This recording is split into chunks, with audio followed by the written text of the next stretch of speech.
You ever heard that sound before? If you have, I need to let you in on a little secret. You're being played.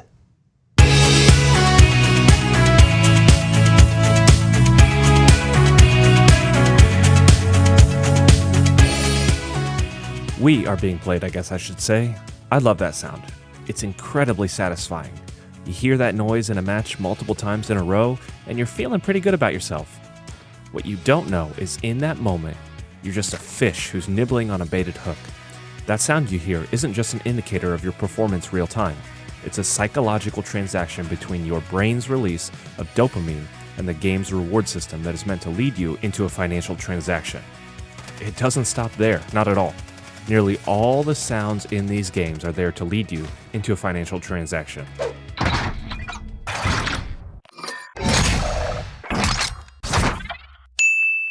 Let me explain, but first, before I do me a huge favor and initiate that like protocol down below.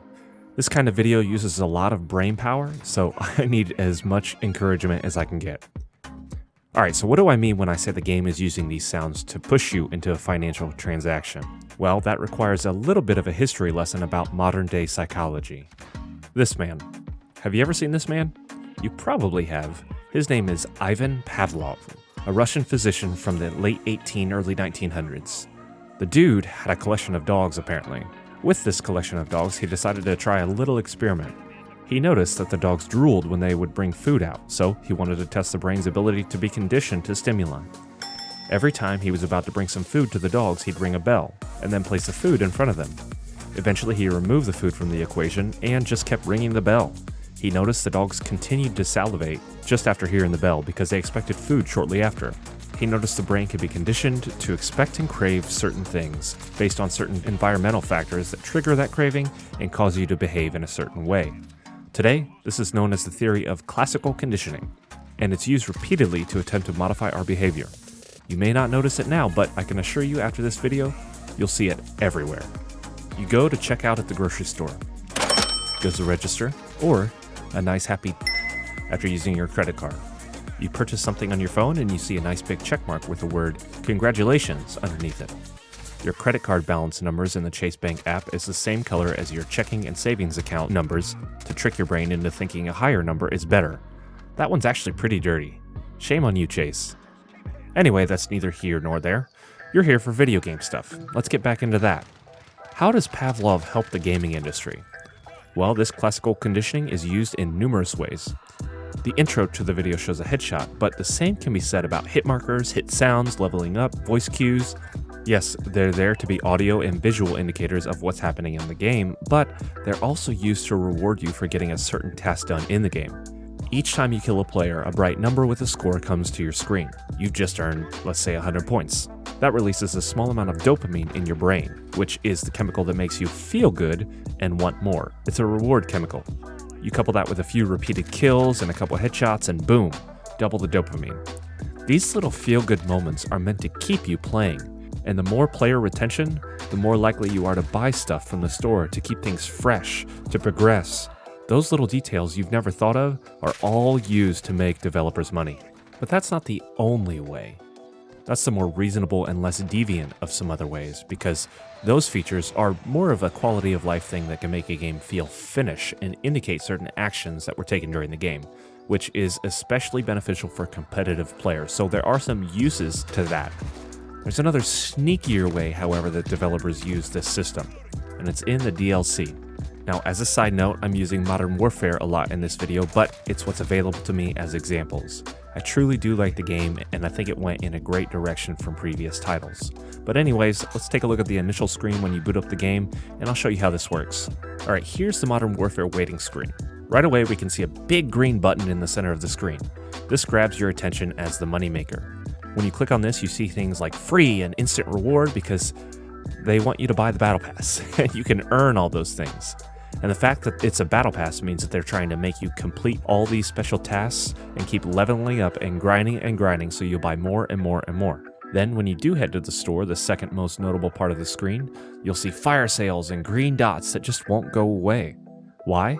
Because they're attention grabbing and they're annoying. Overly annoying to some people, and it really grabs their attention. And the fact that they're all colors that contrast against the background is another method to use. Whatever gets your brain focused on things. The colors and colors and colors. Now, think about this for a second. You've never seen a black and white dull slot machine, have you? You go into a casino and there's colors and colors and lights and LEDs. That's because they want as much stimulation as possible. When you purchase something, that also brings about happy little bells that condition your brain.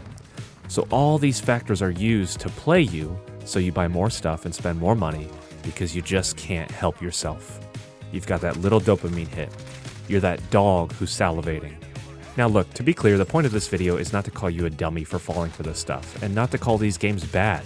By no means. Now sure, there are some predatory practices like loot boxes. Get out of here with that crap, but what you're not aware of, you can't combat. So all I really want to do with this video is bring light to some of the practices these games utilize to get into your wallet. Really, that's where they want to be, and they're going to do everything in their power to get there. All I want you to do is be aware of what these games are doing and how they're doing it. And you know, I get it. You make video games so you can make money, and when you see how well something works and how the human mind functions, you can capitalize on that and allow for more profits. But you, as the listener, just be aware. The likelihood that these games care a whole lot about you is slim to none. And look, just so you all know, I'm subject to these tactics mentioned earlier as well. I've bought things. I've been pulled away from things because I like the temporary dopamine hits. I'm right there with you. In fact, in making this video and writing this script, I found myself playing a little bit too much, and I convinced myself that it was for footage for this 10-minute video. You don't need an hour and a half of footage to fill these 10 minutes, Tacti. I also wanted to use this video to point out the importance of indie games and hardcore tactical shooters, which is what I primarily play. And for a reason. Indie studios honestly have it rough. In order to compete with these large studios, they've got to heavily focus on player experience, graphics, storytelling, map designs. All these things have to be top-notch in order to get noticed. And that's what makes these games special in their own right. But the real special thing about these hardcore tactical shooters, they don't have the bells and whistles. They don't have those small little sounds normally to condition your brain for more dopamine. They don't have those scores that light up on your screen. Instead, the only way you can know if you killed an enemy is if you see them fall to the ground. You've got to check your corners. There's low time to kill. You've got to move slow. You've got to be immersed in the game.